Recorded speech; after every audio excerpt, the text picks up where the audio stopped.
Hola mis amigos, es un placer volver a conectarme con vosotros para seguir compartiendo algunas reflexiones basadas en la palabra de Dios. ¿Te has puesto a pensar por qué murió Jesús? Seguramente la primera respuesta a esta pregunta será por nuestros pecados. Murió para darnos vida eterna. Y es correcto. La entrega de la vida perfecta de Jesús permite finalmente que nosotros podamos tener vida eterna. Él entrega su vida para que nosotros también la tengamos. Pero desde un punto de vista de los tiempos de Jesús, ni Anás, ni Caifás, ni el Sanedrín judío, ni Herodes, ni Poncio Pilatos, ni todos los que estuvieron involucrados en la muerte de Jesús, enviaron a Jesús a la cruz para que Él fuera el Salvador del mundo. No era su intención que Él no salvara a ninguno de nosotros. Tampoco era su intención salvarse por medio de Jesucristo. ¿Qué llevó entonces a Jesús a la cruz? Para poder comprender esto debemos entender la profundidad de su mensaje que tristemente a lo largo de la historia ha sido distorsionado. El mundo de los días de Jesús era un mundo violento. La sociedad religiosa de los días de Jesús era una sociedad religiosa basada en el ojo por ojo y diente por diente. El mundo de los días de Jesús era un mundo en el que la imagen misma de los demonios a veces se reflejaba en el rostro de las personas. La Palestina de los días de Jesús era una Palestina ocupada. Había soldados de otra nación que dominaban al pueblo judío. El odio contra los ocupantes era real y se expresaba continuamente a través de revueltas, de intentos de sedición, de la organización de grupos subversivos como los celotes. El mundo de los días de Jesús finalmente era un mundo violento, bastante parecido al mundo que nosotros vivimos hoy, ¿verdad? ¿Por qué finalmente entonces muere Jesús? Muere porque su mensaje se oponía a ese mundo, se oponía a esa violencia, se oponía a ese odio, fomentado por los políticos, fomentados aún por los líderes religiosos. Se oponía a esa sociedad violenta que generaba la política y la religión de sus días.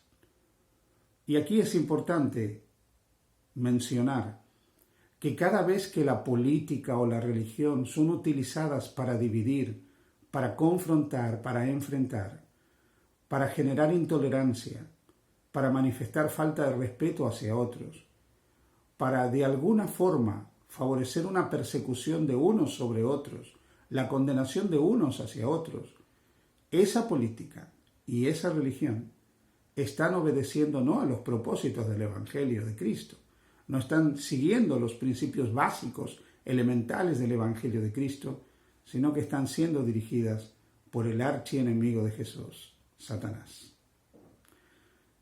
El mensaje de Jesús fue claro. En el Evangelio de San Mateo, por ejemplo, en el capítulo 5, encontramos en las bienaventuranzas expresiones como estas. Versículo 5. Bienaventurados los mansos, porque ellos recibirán la tierra por heredad. Versículo 7. Bienaventurados los misericordiosos, porque ellos alcanzarán misericordia. Versículo 9. Bienaventurados los pacificadores, porque ellos serán llamados hijos de Dios. Y más adelante en el versículo 38 dice, oísteis que fue dicho ojo por ojo y diente por diente.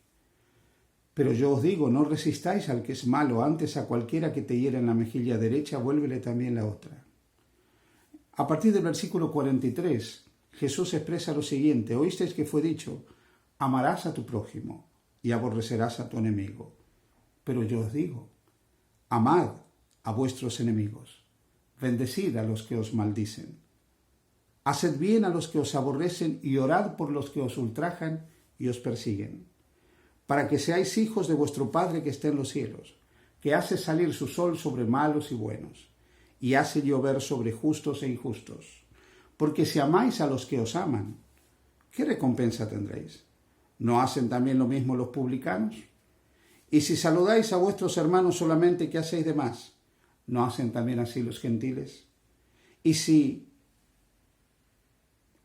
sed pues vosotros perfectos, como vuestro Padre que está en los cielos es perfecto. Sí, amigo, sí, hermano, es sorprendente el mensaje de Jesús. Jesús nos estaba invitando, ya invitaba a su auditorio a ser perfectos, perfectos en amor, perfectos en compasión, perfectos en misericordia, en ser pacificadores, perfectos en ser mansos, en ser humildes, perfectos en no devolver mal por mal, perfectos en no seguir el ojo por ojo y diente por diente, perfectos en amar aún a los enemigos. Si el mensaje de Jesús era un mensaje de paz, ¿por qué lo mataron? Porque en el fondo el ser humano, a menos que sea regenerado por el Espíritu de Dios, por la gracia de Cristo, no vive en paz. No vive en paz con él mismo, ni con el prójimo, ni con su entorno. El pecado nos ha tornado personas violentas, agresivas. Y solo la paz que viene de Jesús puede transformar realmente nuestra existencia, porque Él, como príncipe de paz y hacedor de paz, puede traer paz al interior de cada persona. Lamentablemente, la historia de la iglesia cristiana no ha sido esta. Quiero compartir simplemente algunos ejemplos históricos para que veáis cómo el mensaje de amor, de compasión, este mensaje pacificador, pacifista de Jesús, fue alterado a lo largo de los siglos y cómo la violencia entró en el pensamiento de la iglesia. En el año 120, Clemente de Roma escribe una epístola comentando las enseñanzas de Pablo del capítulo 13 de Romanos, donde él dice que debemos estar sujetos a los magistrados, a aquellos que han sido puestos por Dios para establecer el orden. Y el comentario de él es sorprendente, porque él dice, el que no obedece a las autoridades divinamente ordenadas será condenado a muerte. Estamos hablando del año 120 después de Cristo. Probablemente Juan había muerto un par de décadas antes. Todavía había discípulos de los apóstoles en la iglesia. Y sin embargo ya se habla de violencia, de matar a aquellos que no obedecieran algo. En el siglo V, Agustín de Hipona llegó a escribir que el miedo y la fuerza eran necesarios en la iglesia porque cristianos y paganos normalmente solo respondían ante el miedo. Y en uno de sus escritos escribió la justificación de la violencia, aún para imponer la fe. Él dice lo siguiente, hay una persecución injusta, la que hacen los impíos a la iglesia.